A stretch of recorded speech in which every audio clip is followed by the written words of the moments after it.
This is Nisha Raite, Assistant Professor, Department of Botany, KTHM College. I am dealing with subject BO112 Plant Morphology and Anatomy. Now in previous lecture, we will start chapter first, Morphology, and from this chapter, credit first, and from credit first, we will see the topic first, that is the introduction of morphology and definition of morphology, and today we will start the topic second, that is the importance of morphology. Now before starting second topic, we are going to revise first topic in short, that is what is morphology. Plant morphology is a field of study dealing with the gross external structure of plant organs. The study of plant is done with different angles and aspects. Definition, that is the plant morphology is defined as the branch of botany dealing with external features, characters and structure of a plant. The external structures like size and shape of whole plant or its leaf, root, stem, flowers, fruits and even seed is studied under the morphology. Or in morphology, we will study habit of a plant. Habit, that is herb, shrub or it is tree. Then color of a flower, various color of flower. Then fruit and seed as also described in study of plant morphology. It is divided into two branches, that is descriptive morphology and interpretative morphology. What is descriptive morphology? It is the branch of biology that deals with forms and structure of plant organism without consideration of their functions. And descriptive morphology gives the detailed description of plant body parts like leaf, stem, root, flower, fruit and seed also. The broad description of plant in nature or in open field. It indicates that the overall architecture of the plant. Then interpretative morphology. It is the study of morphological characters with interpretation of origin, development, phylogenetic characters and growth patterns of plant. On the basis of knowledge of interpretative morphology, we can study a particular species, variety or cultivar of plant. On the basis of this interpretative morphology, we can analyze the similarities and difference in morphological structures between the plant groups.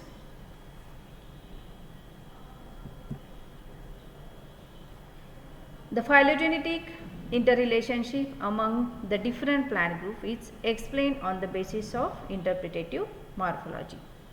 Now, today we will start the importance of morphology. The importance of morphology in identification, the role of morphology in identification. The plant classification was based on habit and morphological characters. Habit, that is the plant, whether it is a herb, whether it is undershrub or shrub or whether it is a tree. And morphological characters, that is stem, leaf, root or types of leaf, types of root, types of stem, then types of leaf margins or leaf effects or forms of a inflorescence, flowers or color of a flowers, etc. The morphological characters of whole plant like root, stem, leaf, flower, fruit and even seeds to classify the plants.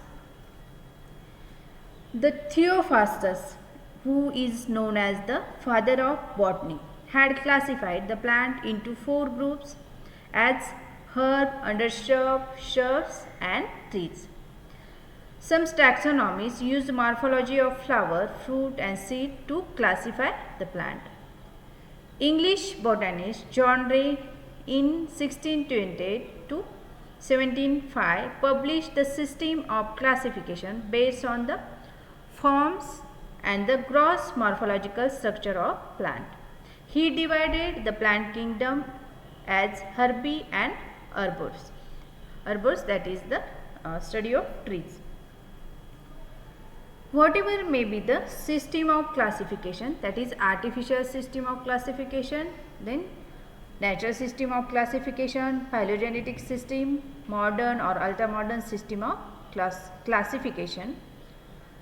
For example, chemotaxonomy, the molecular taxonomy.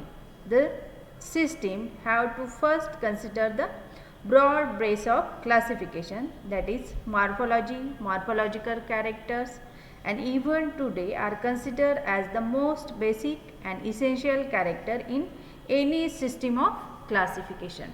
That is, the morphological characters considered as the most basic and essential characters in any system of classification. The morphological features are the first and foremost characters visible to the observer of any branch of science. That is, for example, agriculture branch or horticulture branch, branch of botany, pharmacognosy, paleobotany, paleontology, plant breeding, bioinformatics, genetics, or even in biotechnology.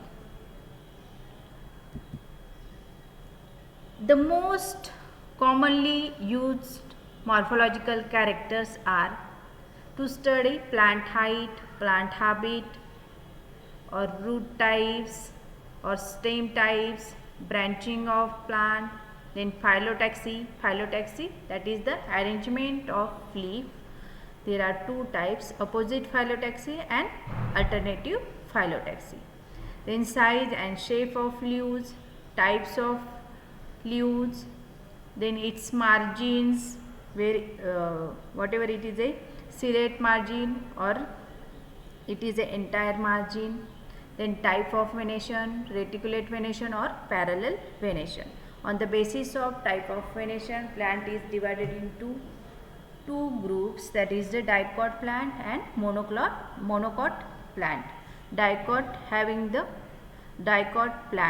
leaf having the reticulate venation, while the monocot leaf having the parallel venation.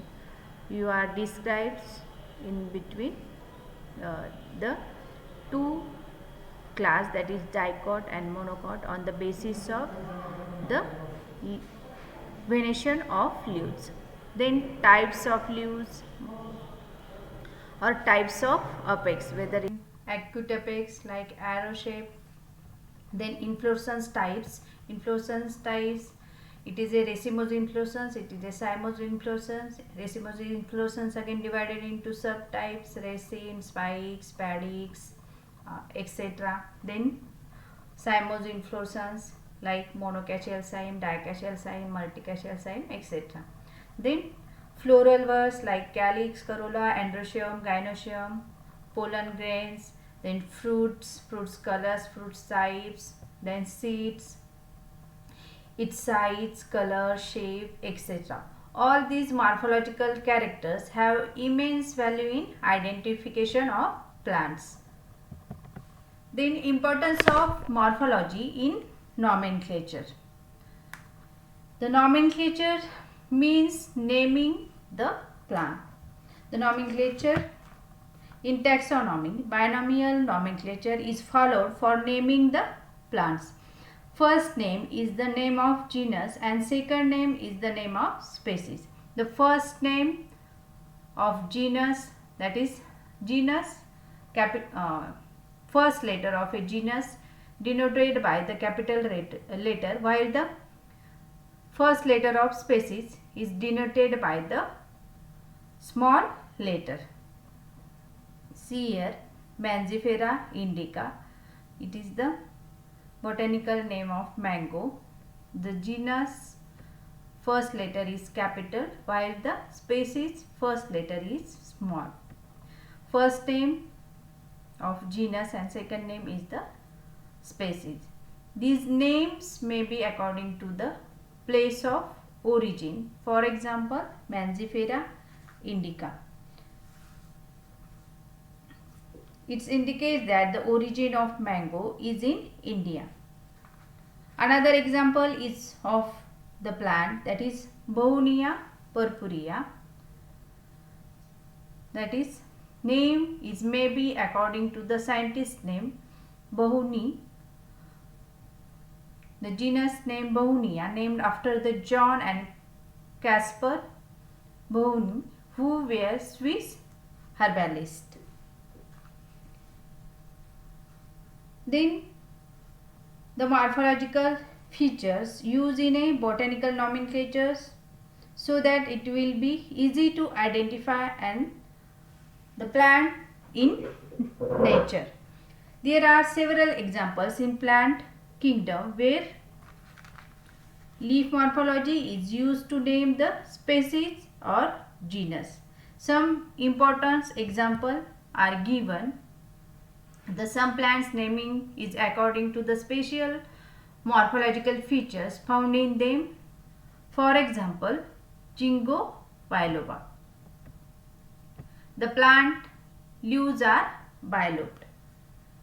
Hence, the name of its species biloba, Ginkgo biloba. The leaf of plant is bilobed. That's why the name of species is biloba. Then another example, Ipomoea palmata. The leaves are simple as compared to the other genes which have compound leaf. Hence, the name of its species Ipomoea simplicifolia. Then another species of Ipomoea, Ipomoea palmata. The leaves are palm-like and hence the species is Ipomoea palmata. In another example, genus Polyalthea. The leaves are long and hence name of the species is Polyalthea longifolia. Like leaf morphology, fruit morphology, many times the spines, ears or appendages on the plants become the botanical names of that species. The fruit morphology is also used in naming the plants. For example, in one species of cassia, the fruits or pods are just like long pipe and hence the name of the species is Cassia fistula. Fistula is the Greek name. Fistula means pipe. In one plant of cruciferae, that is family Brassicaceae, the flower shows union of gynoecium and androecium and it has 5 lobe leaves and hence the genus and species of this plant is named as Gynandropsis pentaphylla. Gynandropsis, gynoecium and andropsis, that is the androecium. The union of gynoecium and androecium, that's why the genus name is Gynandropsis pentaphylla. 5 leaves, that's why the pentaphylla. Many times the spines, ears or appendages on the plant become the botanical names of the species. For example, in genus Caturnarium, spines are present on the whole plant body and hence the name of its species is Caturnarium spinosa. Spinosa, that is the spines. Same is in the case some genera like Gossypium hirsutum or another Lathyrus hirsutus, then Lactuca hirsute. In all these genera, the plant body shows presence of appendages and hence the name of the species is Hirsutum, means appendages. Then in Magnolia, the flowers are very big, therefore its species is named as the Magnolia. The genus name is Magnolia grandiflora. Then same for the Cryptostagia grandiflora. the gangetic nature of one species in the genus Calotropis is indicated by its species as Calotropis gignati.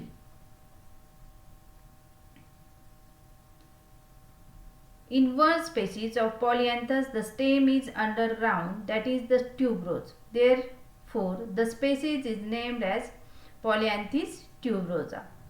Or in some plants, the species type of inflorescence may become the name of its species, that is, for example, Asparagus racemosus, which shows the raceme type of inflorescence. In racemose inflorescence, the subtype is raceme, and from this type, the raceme inflorescence, the name of the plant, that is Asparagus racemosus. All these specific kinds are coined as per Article 23 of the International Code of Botanical Nomenclature, that is the ICBN. The naming of plants is according to the rules of ICBN, International Code of Botanical Nomenclature, are coined as per the Article 23. In this, mostly special morphological characters are considered. The naming of plants is according to the rules of ICBN, that is the International Code of Botanical Nomenclature. Okay, now today we can see what is the definition of morphology, then what is descriptive morphology, then what is interpretative morphology, and the importance of morphological characters in the nomenclature of plant and identification of plant. Now, in next lecture, we can see the importance of morphology in classification, importance of morphology in phylogeny, and importance of morphology in plant breeding. Okay, thank you.